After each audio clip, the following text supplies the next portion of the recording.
Hi, my name is Jessica Costa, and this is my third grade student, Anaya.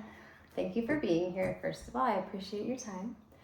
For this segment of my lesson, we are going to discuss measurement, and specifically standard and non-standard units of measurement.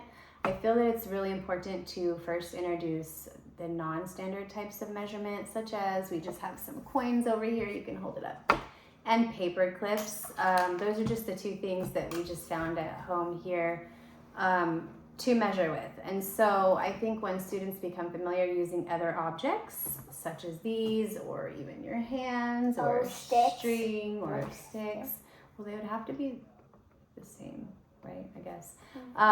There's so many different objects that can be used to measure with, and it's also good for learning because you might be out somewhere or need to measure something, like Hawaii. You're not going to have a tape measure in your hand, right? So it's good to practice this in general, and again, helping to build the connection I think is really the best strategy in my opinion.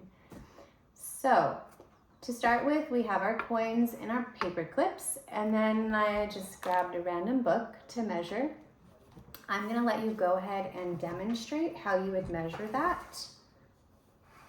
So you can pick either one, the coins or the paper clips, but I'm going to do the coins. Yeah, and I see that you're going from top to bottom, which is totally fine for this. You couldn't do it that way or that? You can, and that's actually a different lesson because that would be like the length of the book and the width of the book, but we're not going to dive into that yet. That has a lot to do with measurement, everything to do with measurement actually. But for now, so we don't get overwhelmed, we're just really starting with the concept of measuring an item using these manipulatives, that word. And then we will count to see how many of those objects it took us to get from one end to the other. Really quick before you start counting, I want to say two things.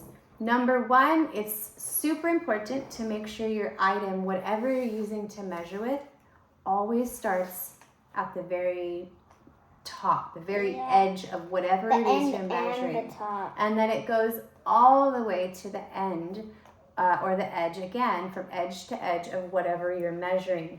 And also that I like what you just did, you straightened out your line. At first Anaya's line of coins was kind of wavy, which is going to throw it off, like your measurement off. So I'm glad that you went and straightened that out because that's definitely going to give us a more accurate measurement. And then now that you've gone from top to bottom, how many coins did you determine you needed for your book? 11. Wait, 1, 2. Wait. Pressure. 12?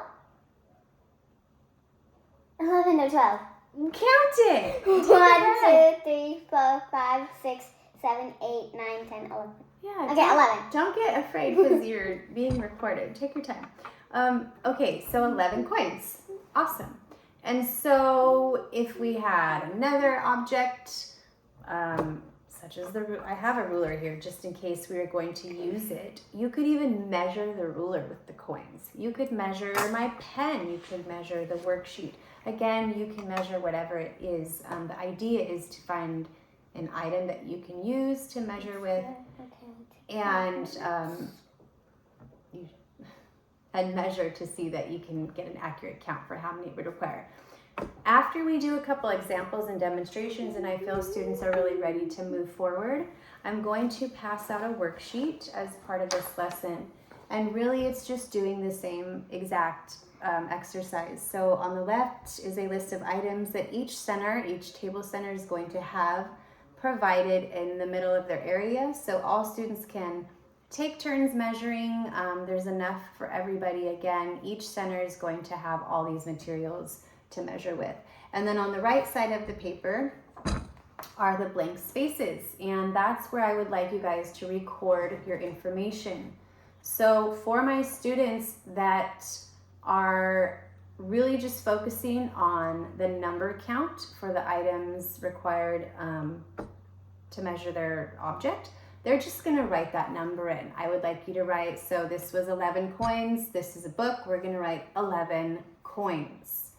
For my more advanced students that feel like they're ready to challenge themselves a little bit more, like I know my student Anaya would, just because I know her, I know that she's capable, I'm confident of her using the ruler. I would then actually have her write down the centimeter and the inch measurement, because I know that she can do that. That's just the background information I have with her, sure. And so I know that I could ask her to do that and challenge her, and it wouldn't be too much.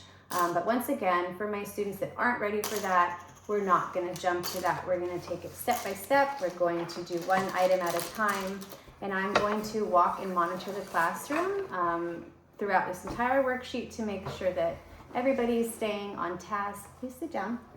And we're almost done. And nobody's getting overwhelmed or frustrated. So again, these objects are provided for all of you guys in the center of your tables, and we're going to use the objects you have provided to measure with. And for those of you that feel like you're ready to move on to the next step, please come see me and I will give you a ruler and we can go ahead and start challenging ourselves through that. That's about it for this segment before we get more involved within this lesson. So that'll be it for now. Thank you so much for joining me and helping me demonstrate. And thank you, everybody. Bye.